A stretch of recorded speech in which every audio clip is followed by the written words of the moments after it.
gotta get him on over there. Go, go, go, go. And we on to the top. And then we go back goal line. Don't forget, man, today, we're gonna win. They can't miss it. The back out of the ball. The first one's gonna man with that. Fight, fight, fight, fight, fight. Wait, take it.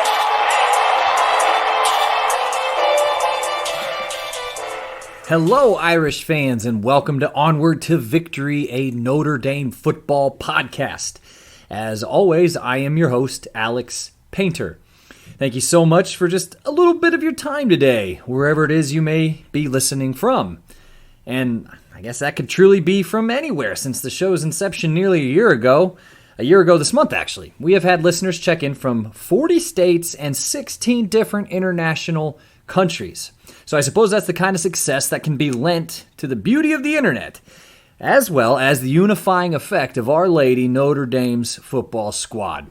I hope you all are staying safe, sound and well in mind, body, and just as importantly, spirit these days. I know it hasn't been easy, and hopefully you enjoy this show. I think it's a fun one. It's a presidential episode, if you will, and one that I've been talking about doing for the past couple episodes. So, and if you caught the episode placard, you know who I'm talking about. You know what I'm talking about. But if you didn't, well, it'll just have to be a surprise. But after receiving some show feedback, I'm going to do a bit of reordering for this episode and see how it goes. I'll be doing most of the normal pre-show announcements at the end of the show and kind of my thank yous and all of that after the main content of the episode. So please stick around until the end of the show.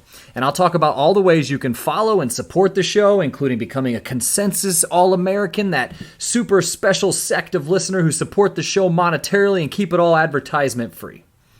So last episode was about what I, others, listeners of the show, Onward to Victory community members, believe the spirit of Notre Dame to be. I thought it was really neat, very collaborative, and it all came together very well. So hopefully if you listened to it, you enjoyed it. If you haven't, go back and give it a listen. It's truly worth your time. And like I said, it was just a really fun episode to kind of put together. So and if you participated in the episode, I'll be reaching out here in the next week to make sure you get some show swag. And I got some Notre Dame swag kind of laying around too. I'll make sure I get that to your mailbox. So again, in restructuring the show, let's jump right into the leads of the week. So something that kind of hit the news over the past 7 days is unfortunately the Notre Dame Navy game scheduled for August 29th at Aviva Stadium in Dublin, Ireland. A game I was looking forward to. I know my buddy who covers Notre Dame as a profession, Len Clark, was certainly looking forward to, has been rescheduled to Annapolis, Maryland, and is likely to be played on Labor Day weekend now. So per a story from ESPN.com, quote, "Our student athletes have had great experiences competing in Ireland and are very disappointed not to be returning to Dublin in 2020. Notre Dame Athletic Director Jack Swarbrick said in a statement. The change of venue has been a very difficult decision for our colleagues at the Naval Academy, but we are in full support of their choice. We are also grateful for everything our partners in Ireland have done to make this a smooth transition. We look forward to going back to Ireland for a game in the not-too-distant future," end quote. So, two things. Number one, a disappointment that the game will be moved, though I absolutely understand the necessity of such a move. I read that actually 40,000 American people, I should say, had plans to go overseas to the game, which would have been a really awesome and unique opportunity and experience. And hopefully all of you have a chance to go back if you are one of those folks. But I think it's been really neat that Notre Dame has been able to pull this off, both in the past and the future, going to Ireland, that is. And I know some people argue that playing the game in Ireland is a pointless public relations game. And that's fine. You know, everyone is entitled to his, her, or their opinion. But I do have a strong sense that since you're listening to this show, you might have a good sense of what that Irish connection means to the school, both from a spiritual, ideological sense, but also the identity of resiliency and scrappiness. That's something that we talk about a lot on this show. So it goes so much further than just the names of the sports teams. And I think it's wonderful, personally, that the school attempts to foster that even just a little bit. So number two, it's pretty exciting also that the notion of games being played is being entertained, because admit it, you probably had more than one moment where you were doubting it yourself. I know I sure did. So Notre Dame and University President Father John Jenkins have seemingly been fairly proactive and vocal about the steps being taken to ensure the safety of the entire Notre Dame community, as well as the safety of those who may be coming in, say, for an athletic game. So from an op-ed Jenkins wrote in the New York Times, quote, "Athletic competition presents another set of challenges. We believe we can, with aggressive testing, hygiene, and careful monitoring, keep student athletes safe. Indeed, keeping healthy, relatively small cadres of student athletes, coaches, and support staff members is a less daunting challenge than keeping safe the several thousand other people in the campus community. Fans in the stadium, however, are a different matter. Fighting Irish fans regularly fill Notre Dame Stadium's 80,000 seats. I see no way currently to allow spectators unless we restrict admissions so that physical distancing is possible. Our focus to this point has been on restarting our educational and research efforts, and we will soon turn to answer the question of how many games we will play, when we will play them, and how many fans will be in the stadium." End quote. So, well, there's that. So it'll be interesting just to see how this all plays out, but fortunately games are being discussed because, whether it was Kirk Herbstreit earlier this spring, saying he would be shocked if college football was even played. I'm happy that we feel like we're in a place that we can kind of safely pull this off, even without fans in the stands, which would be very, very foreign idea. But it's just going to look different this year, and we'll just probably have to all accept that come hell or high water. So this is probably the point where we can all breathe a collective sigh of relief and be thankful for a national television contract with one of the largest network television stations in the country. Notre Dame, of course, with the NBC deal. So I'm getting pretty excited down here. There's a lot of quote-unquote season preview things coming down the pike, and I, like most of you, I'm sure, can't get enough of this stuff. So Onward to Victory will certainly do a season preview episode just like last season. And if you follow the Facebook page, you know that I also experiment here and there with some video. So I might do some mini videos of the preview, of the preview nature as well. So, all right, episode 24. In keeping with show tradition, let's assign the episode a representative who wore number 24 for the Irish. So, for instance, last episode, number 23, was the Autry Denson episode. So, I wouldn't say the field is lean, but it's certainly not, at least it doesn't feel as packed as the other episodes. So, number 24 could be the Mark Green episode, who played running back, but before that, wide receiver for the Irish from 1985 to 1988. He finished his career with nearly 2,000 rushing yards plus another 60 receptions. And on the current squad, we have tight end Tommy Tremble and linebacker and Hoosier State native Jack Kaiser. They both wear number 24. Actually excited for both of these guys in the 2020 season. Tremble, discussed on the show, probably slide right into that tight end 1 spot that was formerly occupied by Cole Kmet. And Kaiser is a guy I'm just excited about because he went to Pioneer High School, which isn't too terribly far from where I'm at right now. And I always pull for these Indiana kids. But another more contemporary guy is Nick Coleman, who played for the Irish from 2015 to 2018. In his career, he notched 81 tackles and an interception. So if I'm missing somebody, or I should say I haven't thought of somebody, let me know. Number 24. If you can think of anybody, make sure you leave it in the comments for the episode. But I guess, without further ado, this episode shall be henceforward dubbed the Mark Green episode, number 24.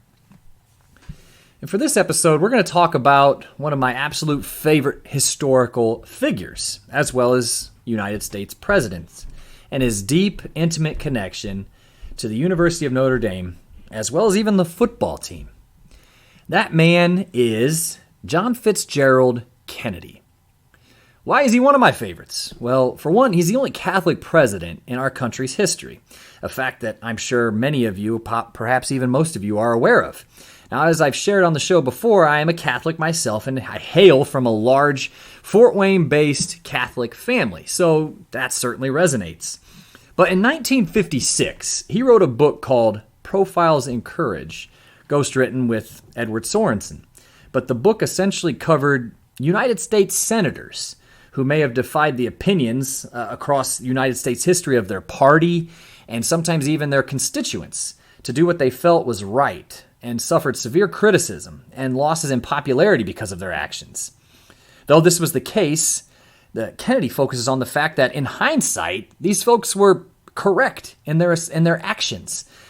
And the book's fascinating. It's fantastic. And I'm a bit of a history, politics, and law guy, as you probably are aware, but I own a copy of the book, an early edition of it. Actually, it's been redone a few times with different editions, but it's fantastic. If you ever have a chance to read it, I feel like that's one of those books that if you go to a few garage sales, you'll almost certainly find it in the dollar box, because it was probably one of those books that if you or your parents or your grandparents grew up in the 1960s, they might have had one on their shelf. But now Kennedy wasn't a perfect man, and many of you probably know where I'm going with this. He was kind of a bit of a Lothario, and many are aware of this fact. So since everybody is probably aware of that fact, I will omit that from the story here, but of course acknowledging it. But however, in talking about courage, Kennedy knew courage.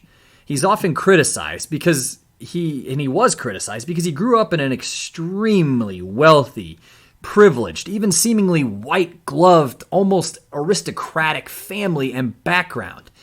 But let me tell you, this man, and his family for that matter, knew what guts, sacrifice, and courage looked like. His older brother, Joseph P. Kennedy Jr., was killed in 1944 when his plane exploded over the English Channel during Operation Aphrodite. So had you asked his father, Joe Sr., who he thought, if any, the future president in the family was going to be, before 1944, he would have resoundingly responded with Joe Jr. So John himself fought in World War II as well, and he was given command of PT-109, a patrol boat. So yes, the best way I can describe it is, if you've played the game Battleship, it looks kind of like that patrol boat, the one that takes up 2 squares, the smallest one. But anyways, on August 2nd, 1943, PT-109 was rammed by a Japanese destroyer. The ship was practically cut in two on impact, and the PT boat's fuel supply actually exploded, sending a fireball over 100 feet in the air. So apparently, the Japanese destroyer may have assumed that did Kennedy and the PT boat boys in, though 2 were in fact killed instantly. So this is where the story, in my opinion, gets almost breathtaking. So Kennedy gathered around the wreckage his surviving 10 crew members to discuss whether they should fight on and try to save themselves or surrender to the Japanese. Of course, they're in the middle of the Pacific Ocean. So Kennedy told his badly injured crew, quote, "There's nothing in the book about a situation like this. A lot of you men have families, and some of you have children. What do you want to do? I have nothing to lose," end quote. I wish I could do a John F. Kennedy voice impression because, as you know, those Kennedys had fairly distinctive voices. But I do think that this quote shares a lot about leadership and, again, selflessness. But the men decided to try to save themselves and fight on. The issue was that the nearest island was 3.5 miles away. Even for the men of America's Navy during World War II, that is a heck of a long way to swim, particularly if you were injured, badly burned from the explosion, or some combination of both. So if you know much about Kennedy, you might be aware that he suffered from crippling back pain for almost his entire adult life. And not to get too morbid here, because of course this is a Notre Dame football podcast, but when Kennedy was assassinated, it is said that, of course, he was shot in the head and that's what killed him ultimately. But however, before that, he was shot through the neck. And it has been written, and said that if Kennedy would have just been able to duck his head down, he would have possibly saved himself from that second shot that proved to be fatal. However, his bulky back brace actually sent him sitting straight up in the car, which proved to be very, very detrimental to him. So, but however, Kennedy even at this point, He is dealing with crippling back issues which were exacerbated by the collision. So despite this, Kennedy pulled one of his badly burned crewmen through the water to the island, 3.5 miles, with the man's life jacket strap clenched between his teeth. So yes, with crippling back pain, fatigue, and hunger, the future president literally towed one of his injured boys by his life vest, using his teeth.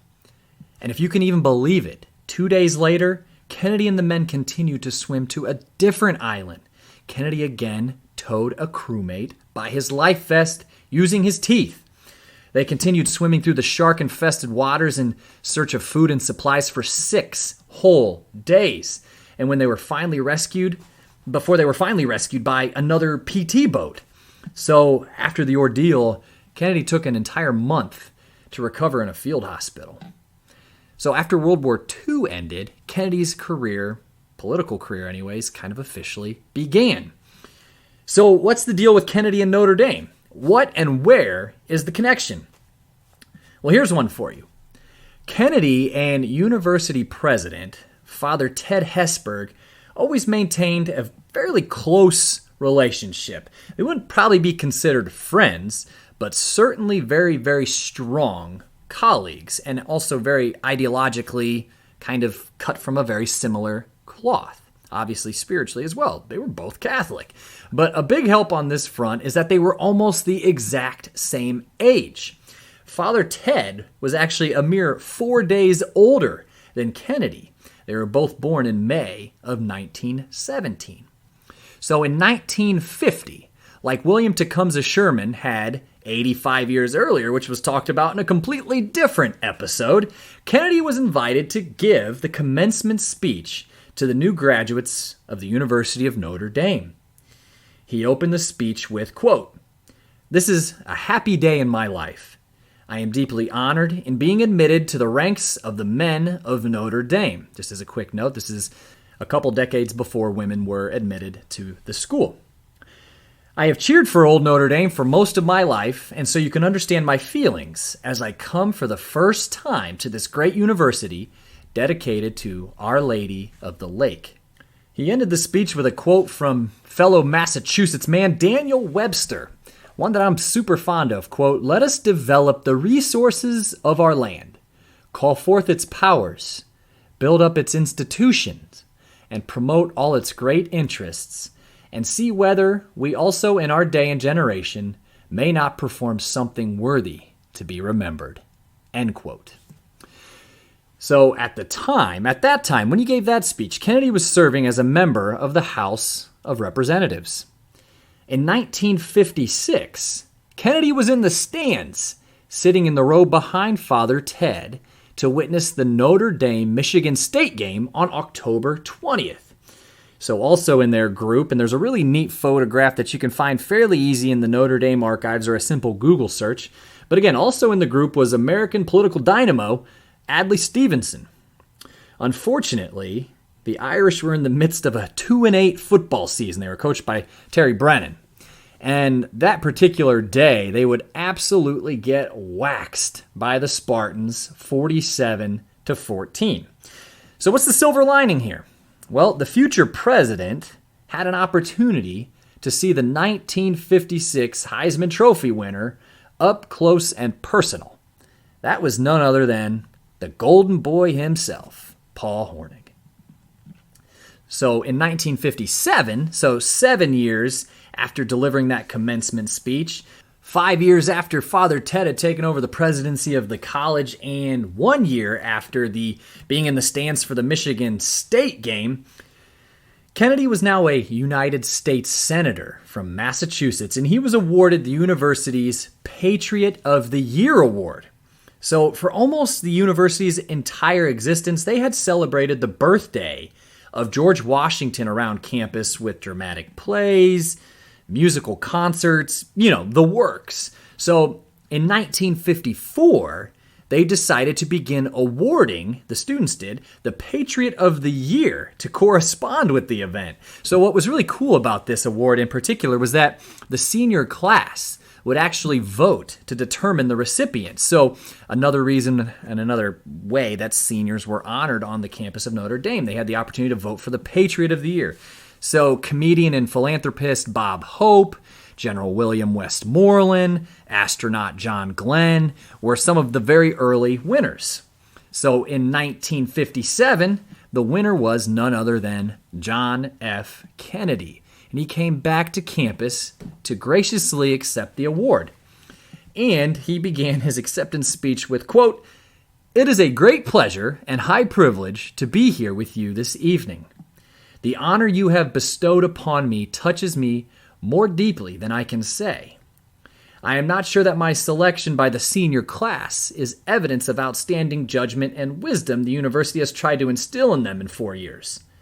But if any student who voted for me ever encounters difficulty in getting his degree, just let me know. It is fitting that you choose the birthday of George Washington as the date on which the men of Notre Dame pay formal tribute to our country and its eternal principles. For Washington's birthday, long before it became a delight to children excused from school and shoppers flocking to 1-cent sales, was a day dedicated to the memory of not only the greatness of our first president, but also the greatness of the nation he led." End quote. Man, I tell you, that guy had the words. I absolutely loved kind of getting in and reading some of his speeches. But that particular one was accessed from the JFK Library. And I would be remiss not to mention that the director of the JFK Library is a man named Alan Price, who also graduated from mine, my wife, and my younger brother's alma mater of Earlham College in Richmond, Indiana. So Kennedy is ultimately elected president in the 1960 election, edging out Richard Nixon in an incredibly close contest. And the rivalry between Kennedy and Nixon is legendary. And if this were a politics podcast, we would have probably already talked about it already. But it's not. So this is from the Notre Dame archives. Quote, "When John F. Kennedy took the oath of office of the President of the United States on January 20th, 1961, he was the first Catholic to do so. As such, his name quickly rose to the top of the nominations for the Laetare Medal, an honor Notre Dame has bestowed on exemplary American Catholics since 1883. Fearing a loyalty to the Vatican, factions in America were apprehensive of a Catholic president. Traditionally, the recipient of the medal is announced on Laetare Sunday in Lent, which was on March 12th in 1961. So not wanting to ruffle feathers so early in his presidency, Notre Dame was hesitant to bestow Kennedy the honor during his first year in office. Breaking tradition of keeping the name secret until Laetare Sunday, University President Reverend Theodore Hesburgh notified Kennedy in advance on February 14th, giving him the option to decline it if it would cause too much public consternation. Kennedy accepted the offer, but the presentation wouldn't occur until November 22nd, 1961. The Laetare presentation ceremony was not yet a staple of commencement exercises, and Notre Dame officials more often took the medal to the recipients rather than have them come to campus. So on November 22nd, 1961, Father Hesburgh happened to be meeting with Kennedy and others for a Commission on Civil Rights meeting. So later that afternoon, Father Hesburgh and Notre Dame Vice President Father Edmund P. Joyce presented Kennedy with the Laetare Medal in the Oval Office. So throughout Kennedy's administration, Father Ted served on the Commission on Civil Rights and the board of the National Science Foundation. Father Ted also played a significant role in shaping Kennedy's 1961 Peace Corps initiative, making Notre Dame one of the first university sponsors and training centers for the program. So, unfortunately, that relationship that Kennedy, Father Ted, and the University of Notre Dame had forged over the previous decade plus, nearly decade and a half, ended very abruptly in November of 1963, when President Kennedy was killed by assassins in Dallas, Texas. So when recalling Kennedy, 50 years after his death on the 50th anniversary, the 96-year-old Father Ted said that Kennedy was, quote, was almost always in the right corner. He was in favor of the right things. He really died long before he had a chance to pull it all together. He continued, the truest tragedy is not that some like John Kennedy fall victim along the way, but that so many others lack both the commitment and the dedication to get started. Those who fall along the way do indeed become great beacons of light for all who follow them, he wrote. So, who would have thought? President John Kennedy, and if you were aware of this, then you know more than I did on this front, but that President John F. Kennedy, before he was president, that is, he spoke at a Notre Dame commencement. He was named Patriot of the Year by the Notre Dame students, attended at least one Notre Dame football game that could be verified, but I read plenty of other places that he actually attended several Notre Dame football games in his life. And then finally, of course, he was awarded the highest honor that the university bestows upon American Catholics, the Laetare Medal. So that was a presidential connection, Notre Dame and John F. Kennedy. So I hope that you enjoyed that. I hope you learned something. I know I sure did, and it was fun doing the research. But we'll be right back with show wrap-up right after this.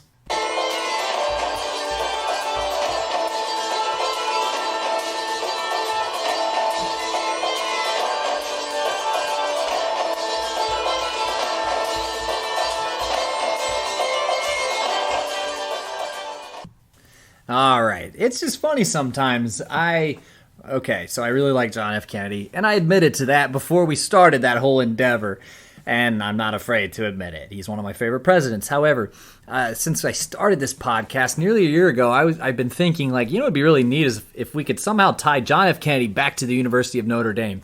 And I'm not even going to lie to you. Honestly, before I started researching this for this episode about a month ago, I typically work on a couple episodes at a time, which I don't know why, I just kind of do, but I was thinking it would be kind of a reach. Like, Alex, how deep down are you going to have to get to make a connection between John F. Kennedy and the University of Notre Dame outside of the fact that they both identify as Catholic? And so I was very pleased, needless to say, of how easy it was to connect the two. And it just, again, to me, Notre Dame and the football team are one. And anything that adds to the lore to the football team adds to the lore and legend and myth of the school, and vice versa. So this really strong connection with President Kennedy is, I guess, just add it to the list. Another cool thing about the school. So I do hope you enjoyed that. And I did another episode back in September of last year, episode 6, and it was called Father Ted and MLK. Hand in Hand Against Injustice, which I think is, I just call it as it is. It's fairly relevant these days, but however, I did discuss the origin of that famous photograph with the two men, and really takes place in roughly the same time frame, and there's a lot of the same characters, obviously, and it's just kind of very similar in flavor to this one. So 2 episodes are coming down the pike. Both I'm super excited for. And so I had teased a couple episodes ago about doing an episode about the origin of Notre Dame's Victory March. I promise you, folks, that's coming up some point soon. That was one that I was working on that I kind of had to push a little bit to the back because of these next 2. So number 1 is I want to do a review episode of Jeffrey Harrell's As God's Witness, The Death of Knute Rockne, a recently released book. I actually posted it out on the Facebook page that it had been released. So I'm currently on chapter 7, and I'm just kind of chugging right along. I'm not getting through it as fast as I'd like just because it's been a little bit crazy here the last couple weeks, but I am super excited to finish it. I'm super eager to do a review episode just to share my thoughts on it. In case you're like, who is this and what is he talking about? So Jeffrey Harrell, Jeff, was on the show, episode 17. I interviewed him about this mob bomb theory about how Al Capone's mob facilitated the plane crash of and the subsequent death of Notre Dame coach Knute Rockne. So I interviewed him. This was at the beginning of March, so kind of right before this stay-at-home and quarantine stuff really kicked off. So I was happy I was able to get him then. So I interviewed him about the book then.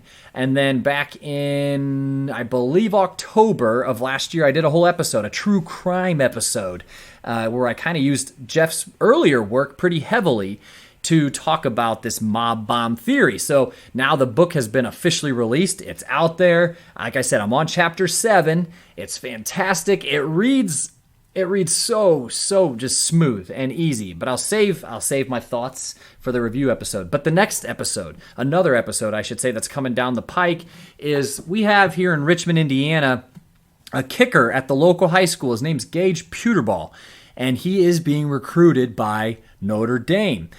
And so he took a visit to Notre Dame, an official football visit, earlier this year. So anyways, Gage is a kid. I hate to say he's a kid. He's a young man now. I coached him when he was a kid in soccer. I couldn't have been a very good soccer coach because I never really played soccer growing up. But I was one of his soccer coaches when he was younger. And he is an excellent young man. He's got a great head on his shoulders. And I'm so happy that he's being pursued by several Division I schools. So anyways, I'm driving around town and I saw Gage out on one of the middle school fields practicing field goals. And so I just rolled my window down, I waved to him, but then I kind of was able to reconnect with him as a result. And so he's going to come on and talk to us about, the recruitment process and what it's like to be, pursued by not just some Division I football programs, but how about the University of Notre Dame. And so I'm really excited to have him on because, like I said, he's just a really nice young man. He's going to go far. So a few thank yous are in order. First and foremost, of course, again, thank you to you for taking some time to listen today. So some of you have been around here since the beginning, almost a whole calendar year. And man, I appreciate your company. And so I know others may have just discovered the show. And I am, of course, incredibly grateful for your company as well. So next to the show's Consensus All-Americans, a super special sect of show listeners who support the efforts monetarily to keep it 100% ad-free for all of us to enjoy and allows the show to continue to push boundaries. Because let's be honest, man, this is a show that is based around stories, and nothing kills a story more than an interruption of flow. And by that, I mean a commercial right in the middle of it. So I have two guys I want to thank. First up is Brad Glazer of Williamsburg, Indiana, which isn't too terribly far from Onward to Victory Studios here in Richmond, Indiana. So thanks, Brad. I appreciate it, and I appreciate your support big time. And second, a special thank you to Michael Finan of Rutherford, New Jersey, who is the show's most recent Consensus All-American. So thanks, Michael. I really appreciate the support. I know Michael and Brad have both been listeners for quite a few months now. I think Michael's been listening probably since October of last year, so kind of an OG as far as listeners to the show is concerned. But I thank both of you big time, and your help and your support is so greatly appreciated. So just as a reminder, anyone who donates anything to the show in this manner, 100% go directly back into the show. So I'll talk about the Consensus All-American program here in just a moment. As always, thank you to Joseph Rakish, who allows us to use his song Knute Rockne as our theme. So you can find it on Spotify, iTunes, SoundCloud, or YouTube. Give it a spin. And if you dig the show, you can find it on Apple Podcasts, which is the purple icon on your iPhone, Spotify, as well as Podbean at onwardtovictory.podbean.com. So what can you do if you're not in a position to donate to the show? That's perfectly fine. Please like, subscribe, do whatever you got to do. Give the show 5 stars on Apple. It's all greatly appreciated. Make sure you're getting all the new episodes. Interact with the show on the Facebook page at facebook.com/onwardtovictory. We have tons of new members on Facebook, so welcome to all of you. And please feel free, anyone, to make sure your voice is heard on that platform. If you want to keep it a little bit more private, please send the show a message on Facebook or an email at onwardtovictorypodcast@gmail.com. So if you'd like to name yourself to the Onward to Victory Consensus All-American list and join loyal sons, Brad and Michael, become a loyal son or daughter yourself, so to speak, you can do so very simply.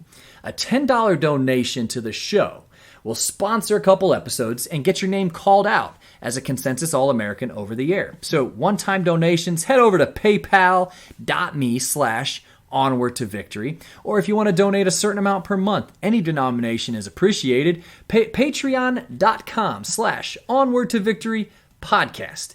And as I mentioned, all of it, all the support is greatly appreciated. That includes you listening through that episode, learning a little bit about John F. Kennedy and his inexorable connection to the University of Notre Dame. And again, thank you so very much for your time today. I hope you are staying well. Sincerely, the world's the world right now, and there's a lot of unrest, and there's just a lot going on. Do what you have to do to keep positive, stay healthy and well, as I mentioned, always in mind and body as well as spirit. We're all in this together, and I think we're going to come out on the other side of this much stronger. I sincerely believe that. So again, thank you for your time. Look forward to new episodes coming down the pike. One about Jeff Harrell's book review about As God's Witness, the death of Knute Rockne.